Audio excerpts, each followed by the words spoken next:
cuál es la parte en la cual tengo que poner atención yo como persona que quiero empezar a escribir.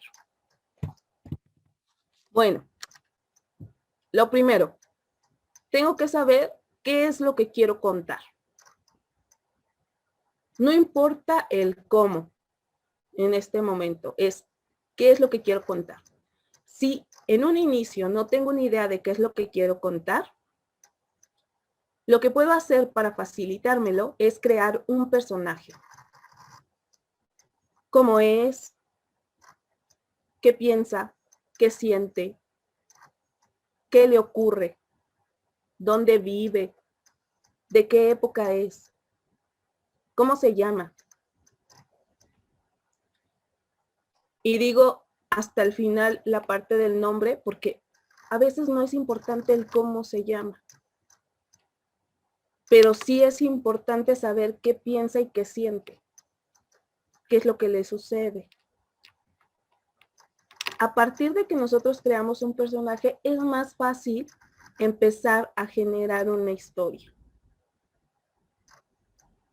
Si tampoco se me ocurre un personaje, ¿no? Tengo un bloqueo, ¿cómo inicio? Se puede escoger un personaje que ya se conozca, de algún libro que uno recuerde y sacarlo del contexto. ¿Cómo? Bueno, de pronto se me ocurre a lo mejor Moby Dick. Y entonces este capitán, en lugar de estar obsesionado con una ballena, ¿qué tal que está obsesionado con las nubes?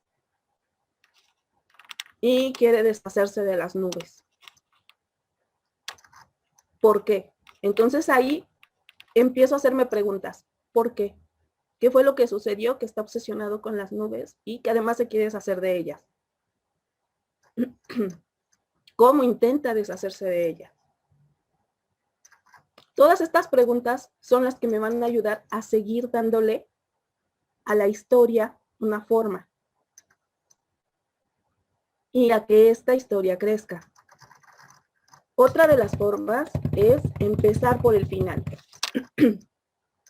A veces se nos ocurre ya cómo se va a acabar la historia, pero no tenemos idea de cómo empezarla, porque siempre esa es la parte difícil, el iniciar, el enfrentarse a la página en blanco. Entonces, ¿qué hago yo?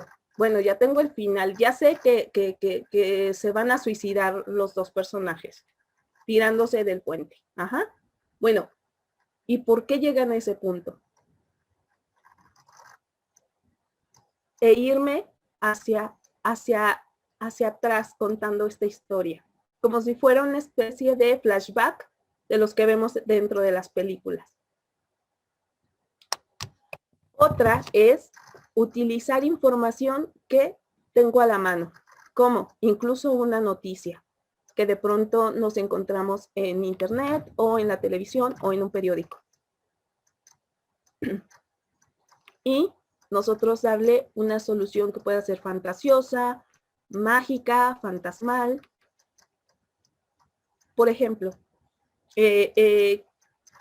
acá en México hace algunos días hubo una noticia en donde se hizo un gran socavón, un hoyo gigantesco, cerca de unas casas en una parte del país. Entonces yo puedo usar esa idea y decir, ok, surgió un enorme hoyo porque dentro estaba trabajando Vulcano, hizo un mal movimiento y lo golpeó. Y empezó a caerse esa parte de la tierra. Entonces llegaron los habitantes del lugar, se asomaron y vieron a este ser trabajando. ¿Qué más puede suceder con eso? Con esto que ya tengo ahí. Muchas cosas. Ahora sí que dependerá de qué más quiera yo poner en esa información. Y entonces estoy mezclando algo que tiene que ver con México con algo que tiene que ver con la mitología antigua.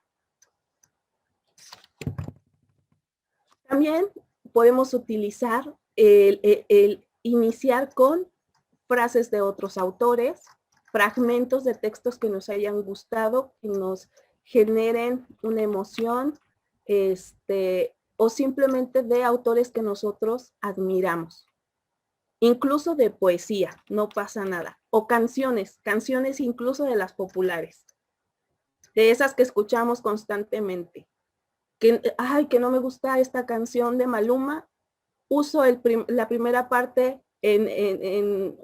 uso un fragmento dentro de la primera parte de mi texto y ahí pongo que el personaje no podía sacarse esa canción de la mente y le doy una explicación de por qué no se la podía sacar de la mente. A lo mejor la había escuchado un día antes en algún lugar, que la repetían mucho, a lo mejor le traía una idea o simplemente era como una especie de tortura. Ahí puede salir la historia. Otra de las formas en las cuales se puede iniciar es haciéndole de una manera poco convencional. Como en el caso, por ejemplo, de el libro Como agua para chocolate, en donde se inicia con una receta. Y también hay libros, como en el caso de el de Cortázar, en donde se inicia con un proceso técnico. Es más, tiene un apartado en donde nos explica cómo llorar. O otras actividades que parecen cotidianas y que nosotros ya no ponemos atención en eso. Esa también es una forma para empezar a escribir narrativa. ¿Cómo explicaríamos procesos tan básicos como respirar, tomar agua, hablar? Todo eso nos puede servir para iniciar.